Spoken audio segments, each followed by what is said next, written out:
তিনি অশরীরী, মানে তার তো শরীর থাকে না, সূক্ষ্ম দেহি বলে অশরীরী বলে, যাই হোক। এখন শরীরটা তৈরি হবে কি করে, কায়াটা তৈরি হবে কি করে, সে তো ছায়া, কায়াটা তৈরি করবে কি করে? ছায়ার থেকে কায়াতে পরিণত হতে গেলে আমার শরীরে সেই এক্টোপ্লাজম রসটাকে নিয়েই তার একটা শরীর গঠন করে। সেই শরীর গঠন হয় এবং সেটা খুব অল্প সময়ের জন্য, বলা যেতে পারে কয়েক মুহূর্তের জন্য, কয়েক সেকেন্ডের জন্য। আজকে দেবাশিস চন্দ দাড়ি কাটেনি যদিও, আমার ছোট ভাই। আর ওর সম্পর্কে আমি বলবো পরে, আগে ওর থেকে কিছু শুনবো, কারণ ও কবিতা লেখে, ও উপন্যাস লেখে, ও গল্প লেখে। তো আজকে দেবাশিস কি বলতে চায় আমি একটু এটাই শুনবো। দেবাশিস, বলো। তুমি কালকে আমার সঙ্গে কথা বলছিলে যে দেবতা অপদেবতা, হ্যাঁ, এই দেবতা অপদেবতা ব্যাপারটা কি বলছিলে, বলো। দেবতা অপদেবতা ব্যাপারটা হচ্ছে, দেবতা মানে একটা শুভ শক্তি, অপদেবতা মানে একটা অশুভ শক্তি, খুব স্বাভাবিক। এখন ঠিক দেবতার বিপরীত হচ্ছে অপদেবতা। হ্যাঁ, দেবতা ভালো কাজ করছে, অপদেবতা খারাপ কাজ করছে, মানে সাধারণভাবে এই পর্যন্ত। এবার দেবতা আমরা শব্দের অর্থ মানে খুব সাধারণভাবে বললে দান করেন যিনি, যিনি দাতা তিনি হচ্ছেন দেবতা। তাহলে অপদেবতা, অপদেবতা মানে তিনি হয়তো খারাপ কিছু দিচ্ছেন। দেবতা শুভ শক্তি প্রদান করছে, অপদেবতা অশুভ শক্তি প্রদান করছে, মানে এইটাই খুব সাধারণভাবে বলতে। তোমার অভিজ্ঞতা, তুমি অপদেবতা কেন, অপদেবতা নিয়ে তুমি কেন এত বেশি ইন্টারেস্টেড? এবং আমি তোমার লেখাতেও প্রচুর প্রেত বা এই ব্যাপারটা পেয়েছি। এই ব্যাপারগুলো পেয়েছো। এই ব্যাপার হচ্ছে নিজের রিয়েলাইজেশন, মানে আমার নিজের উপলব্ধি, কারো লেখা রেখা পড়ে বা ইসেতে নয়। হ্যাঁ, নিজের উপলব্ধিতে দেবতা, দেবতার উপলব্ধি আমার কাছে এসছে, যেমন অপদেবতার উপলব্ধিও এসছে। এগুলো আমি নিজে বাস্তব জীবনে মানে রিয়েলাইজড করেছি। যেমন যেরকম মনে করো, আমি দেবতা বলতে যদি ঠাকুর শ্রী শ্রী লোকনাথ ব্রহ্মচারীকে ধরা হয়, হ্যাঁ, বারোদির ব্রহ্মচারী, তাকে আমি প্রত্যক্ষ করেছি, মানে তার দর্শন আমি পেয়েছি দেবতা হিসেবে। দেবতা হিসেবে, অপদেবতা হিসেবে মানে আমি সেইভাবে বলতে পারছি না যে সেটা অপদেবতা ছিলই কি না, কিন্তু আমি অশরীরী কিছু শক্তির উপস্থিতি টের পেয়েছি আমার নিজের জীবনেই। মানে একবার না, একাধিকবার ঘটেছে এটা। হ্যাঁ, দেবতা বলতে আমি ঠাকুর শ্রী শ্রী রাম ঠাকুর, মানে যিনি শ্রী শ্রী কৈবল্যনাথ, তাকে আমি দর্শন করেছি আমার এই জীবনে, একদম প্রত্যক্ষই করেছি। এটা হচ্ছে খুব মানে ক্ষণিক মুহূর্তের জন্য করেছি। এগুলো পরে জানতে পারলাম, বা এর আগেও আমি বুঝতে পেরেছি, এগুলো অনেকটা এক্টোপ্লাজম থেকে তৈরি হয়। এক্টোপ্লাজম মানে আমাদের শরীরে একটা গ্ল্যান্ড আছে, দুটো গ্ল্যান্ড আছে, একটা বলা ভালো ঠিক না, দুটো গ্ল্যান্ড আছে। সেটা হচ্ছে ওই তোমার অ্যাড্রিনালিন গ্ল্যান্ড, ওখান থেকে অ্যাড্রিনালিন হরমোন সিক্রেশন হয়। এই দুটো গ্ল্যান্ডের পজিশন হচ্ছে আমাদের দুটো কিডনির ঠিক উপরে। এই হরমোনের কাজ হচ্ছে যে আমাদেরকে ভয় পাওয়াতে সাহায্য করে, মানে আমরা সাহায্য করে বলা মানে আমরা যে ভয়টা পাই, সেটার কাজ হচ্ছে এই হরমোনেরই কাজে। আবার এই হরমোনের আবার একটা বিপরীত কাজ হচ্ছে, সেই ভয় থেকে মুক্তি পাওয়ার জন্য এই হরমোনটা কাজ করে, এর থেকে আমরা ভয়মুক্ত হই। এবার এই যে অনেক সময় যে আমরা ঈশ্বর দেখি বা অনিশ্বর যাই হোক, দেবতাই দেখি অপদেবতা যাই দেখি, অনেকটা একটা সাদা কিছু দেখে নিলাম। এটা কি করে হচ্ছে, আমাদের শরীর থেকে এক্টোপ্লাজম বলে এক ধরনের রসক্ষরণ হয়। আমরা ভয় পেলাম, ভয় পাওয়ার সঙ্গে সঙ্গে আমাদের হরমোনাল মানে সে সমস্ত গ্ল্যান্ডগুলো থেকে এক ধরনের ওই এক্টোপ্লাজম সিক্রেশন হয়, ক্ষরণ হয়। ওই রসটা তৈরি করে কি, যাকে আমরা দেখছি তিনি তো অশরীরী, ঈশ্বরী হন অনিশ্বরী হন যিনিই হন, তিনি অশরীরী, মানে তার তো শরীর থাকে না, সূক্ষ্ম দেহি বলে অশরীরী বলে, যাই হোক। এখন শরীরটা তৈরি হবে কি করে, কায়াটা তৈরি হবে কি করে, সে তো ছায়া, কায়াটা তৈরি করবে কি করে? ছায়ার থেকে কায়াতে পরিণত হতে গেলে আমার শরীরে সেই এক্টোপ্লাজম রসটাকে নিয়েই তার একটা শরীর গঠন করে। সেই শরীর গঠন হয় এবং সেটা খুব অল্প সময়ের জন্য, বলা যেতে পারে কয়েক মুহূর্তের জন্য, কয়েক সেকেন্ডের জন্য। তাকে তুমি প্রত্যক্ষ করলে, তাকে তুমি দেখলে, আবার আস্তে আস্তে সেটা মিলিয়ে গেল, যেন একটা কুয়াশার মতো, হ্যাঁ, যেন আকাশে পাতলা মেঘের মতো, পেঁজা তুলোর মতো এগুলো তৈরি হল। আমি রাম ঠাকুরের কথাই বলতে পারি। আমি একদিন নিজের বাড়িতেই কাজে যাবার আগে শুয়েছিলাম, ভোরবেলার দিকে উঠবো, ঘুম থেকে উঠবো, হঠাৎ করে আমি এই বিষয়ে ভাবিও নি যে এরকম কিছু দেখবো, বা এই নিয়ে কোনো তার আগেও কিছু ভাবিনি, সামান্য কিছুক্ষণ আগেও ভাবিনি। তো হঠাৎ করে আমি দেখলাম, হ্যাঁ, এনাদেরকে আমি সম্মান শ্রদ্ধা সকলকেই করি, হ্যাঁ, এরা মহাপুরুষ। তা হঠাৎ ভোরবেলায় আমি দেখছি যে শুয়েছিলাম, ঘুমটা ভাঙাই আছে, আমি জেগেই আছি। হঠাৎ দেখছি আমার দেয়ালের মধ্যে কোত্থেকে পেঁজা তুলোর মতো কিছু একটা আসলো।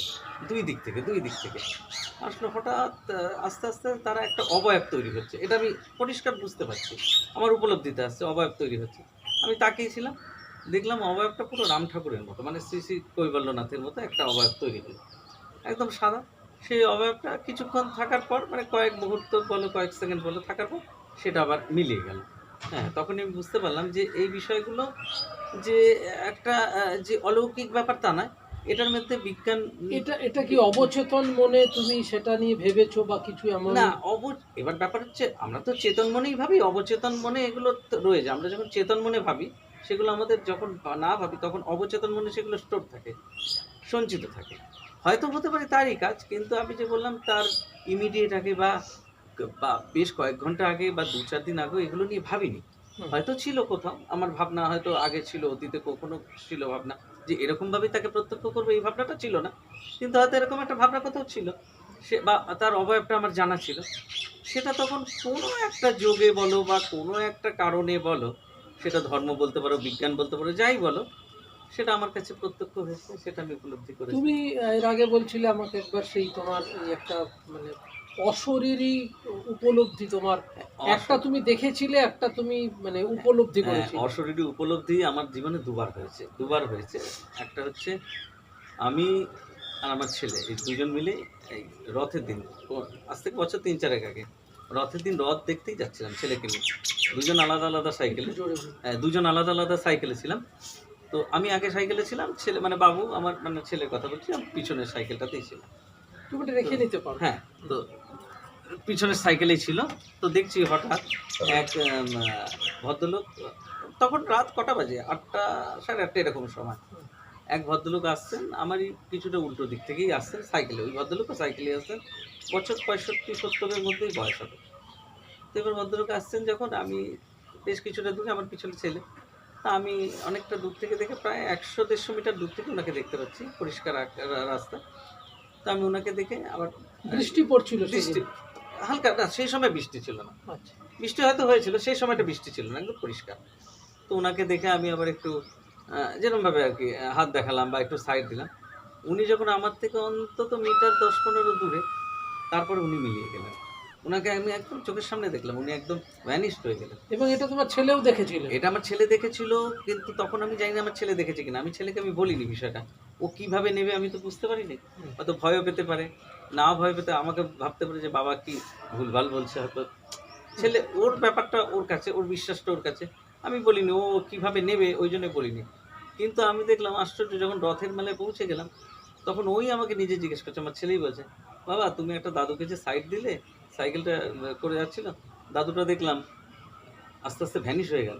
তুমি এটা", তখন আমি বললাম, "ও তুইও খেয়াল করেছিস?" তার মানে দুজনের দেখা যখন এক হয়ে গেল, বিষয়টা কিন্তু সত্য বলে উপলব্ধি হলো। হুম। আমি একা হলেও আমি হয়তো ভ্রম হতে পারে। যেমন রজ্জুতে সর্পদর্শন। আচ্ছা, যেমন ধরো তুমি আমাকে বলেছিলে যে তুমি সেই তোমার আগের যে বাড়িটাতে আমি যে হ্যাঁ, কাছে হ্যাঁ, গিয়েছিলাম, হ্যাঁ। সেই ওখানে তোমার মানে তুমি শুয়ে আছো, তোমার পাশে কেউ বসে আছেন, একটা পুরো ছায়া আকৃতির, এটা হ্যাঁ, তোমার বাড়িতেও অনেকে দেখেছে? আমার দেখেছে, আমার ভাগ্নেই দেখেছে, আমার ছোট ভাগ্নেই দেখেছে। আচ্ছা, ও আচ্ছা। তখন ও তখন দুবাই? টুবাই, ও তখন শিক্ষকতার চাকরি পায়নি। হুম। ও তখন স্টুডেন্ট। আমার বাড়িতে এসছে। তখন রাত ২টা-২.৫টা হবে। ওদের একটু অভ্যাস আছে রাত্রিবেলা উঠে মাঝে, মাঝে টিভি দেখা। আবার তখন ওদের খেলাফেলা চলছিল, টিভি দেখছিলাম। আমরা শুয়েই ছিলাম, হুম। ঘুমিয়েই ছিলাম। তারপর ও বাথরুম-টাথরুম গেছে। তো এসে দেখেছে নাকি কোনো একটা একটা নারী মূর্তি, ছায়া মূর্তি, কায়া মূর্তি, যাই হোক ওর উপলব্ধিতে, ও তো বাচ্চা ছেলে ছিল, তখন 8-9 এ পড়তো, যে আমার পাশে নাকি আমার পায়ের দিকটায় সে বসেছিল। তখন আমাকে বলেনি। পরের দিন সকালবেলায় বলল যে আমি বলছে এরমভাবে আমি বসা অবস্থায় দেখেছি। তো আমাকে যখন বলছে, এবার বাচ্চা মানুষের কথা একটু যাচাই না করে নিলে হয় না, হ্যাঁ? মানুষের কথা যাই হোক। আমি ওকে অনেকভাবে পরীক্ষা করে নিলাম, যাচাই করে নিলাম যে তুই সঠিক দেখেছিস কিনা? ওকে, এবং একবারে আমি জিজ্ঞেস করিনি। বেশ কিছুক্ষণ পর। হয়তো আজকে ২-৪ দিন পরও আমি প্রশ্ন করেছিলাম। বলল, "মামা আমি তো মিথ্যা বলব না।" নিশ্চয়ই মিথ্যা বলিনি। বলছে, "আমি দেখেছি।" আমি বলছি, "হয়তো তোর আ বা হয়তো প্রস্তাব পেয়েছিল বা কোনো কারণে তুই হয়তো ভুলভাল দেখেছিস ওই কারণে।" বলছে, "না, আমি প্রস্রাব-টস্রাব করে একদম শান্ত মাথাতেই আমি শুতে যাচ্ছিলাম টিভি চালিয়ে। টিভি বন্ধ করে যখন যাচ্ছি আমি বলছি তখন আমি দেখলাম।" এরকম একটা ছিল। এরা আমার আর এক আত্মীয় দেখেছে আমাদের বাড়িতে ছিল, ওরা দুজন মিলে আমার আচ্ছা, বাড়িতে। তুমি নিজেও দেখেছো তো ওখানে? আমি নিজে দেখিনি, আমি শব্দ পেয়েছি। হ্যাঁ, তোমাদের ওই নিচে যে বাথরুমটা ছিল ওই মিডিলে, সিঁড়ির মিডিলে, হ্যাঁ। সেখানে নাকি রাতে যেতে গেলে তোমরা মানে আওয়াজ পেতে নানা রকম, বা কেউ ঢুকে যাচ্ছে একটা, তুমি এরকম বলেছিলে আমাকে একবার। হ্যাঁ, এগুলো উপলব্ধি হতো, এগুলো যে একেবারে এই যে এর আগের যে কথাগুলো বললাম, এগুলো যেরকম একদম খুব চাক্ষুষ করেছি সেইভাবে, হ্যাঁ, এগুলোকেও চাক্ষুষ করেছি কিন্তু অতটা প্রকট হবে না এগুলোকে, কিন্তু আমি আওয়াজগুলো খুব ভালোভাবে পেয়েছি, এদের উপস্থিতি কিছুটা টের পেয়েছি, এবং সেটা আমি প্রমাণ করেছি কিভাবে, যে অন্য কিছু দিয়ে তো আওয়াজ হতে পারে সেগুলো না, আমি বারবার এগুলোকে পরীক্ষা করে দেখেছি না সেগুলো কোনো অশরীরী শক্তির উপস্থিতি। অশরীরী শক্তির হ্যাঁ, এটা উপস্থিতি। এটা আমার কাছে আমার সাধারণ বুদ্ধিমত্তায় আমার খুব সাধারণ আচ্ছা, জ্ঞানে। এবার তুমি আমাকে একটু ব্যাখ্যা করো যে এই যে অশরীরী বা প্রেত, তুমি যে বলো ভূত, হুম হুম এটা তুমি আমাকে একবার একটা ব্যাখ্যা করে লিখে দিয়েছিলে, হুম তোমার মনে আছে কিনা জানি না। যাই হোক, আমার এই মুহূর্তে মনে পড়ছে না, হতেও পারে। হ্যাঁ, তো সেইটা তুমি আমাকে যদি এখন একটু ব্যাখ্যা করে বলতে পারো। আর ভূত মানে হচ্ছে, ভূত শব্দের অর্থ হচ্ছে অতীত, ভূত ভবিষ্যৎ বলে না, বর্তমান। ভূত শব্দের অর্থ অতীত, যা অতীত হয়ে গেছে সেটাই ভূত। এগুলো হচ্ছে একটা এনার্জি, এগুলো হচ্ছে একটা এনার্জি। এই যে আমরা আছি, বেঁচে আছি যতক্ষণ, এগুলো তো আমাদের শরীরের কতগুলো এনার্জি কাজ করে। তো এই এনার্জিগুলো আমরা যখন পৃথিবী ছেড়ে চলে যাচ্ছি তখনও এনার্জিগুলো শেষ হয় না। এগুলো তো বিজ্ঞান অনেকদিন আগেই বলেইছে, শক্তির ক্ষয় নেই, শক্তির বিভিন্ন প্রকার হয়, অন্যরকম হিসেবে হয়ে যেতে প্রকাশ থাকে, কিন্তু শক্তিটা শক্তি হিসেবেই থাকে। এই এনার্জিগুলোই এইভাবে কাজ করে। আর আমি যেটা এর আগে অনেক আগেই বললাম, যে এই যে একটু এরা কীভাবে শরীর নির্মাণ করে, এদের তো শরীর আর থাকে না, তো এই শরীর নির্মাণ করবার জন্য ওরা এই এক্টোপ্লাজমের সাহায্যে, মানে যে ব্যক্তিটা বেঁচে আছে, মানে যে ব্যক্তি তার বিপরীতে আছে, তার শরীর থেকে এক্টোপ্লাজম ক্ষরণ করে নিয়ে ওই এক্টোপ্লাজম থেকে তারা দেহ তৈরি করে।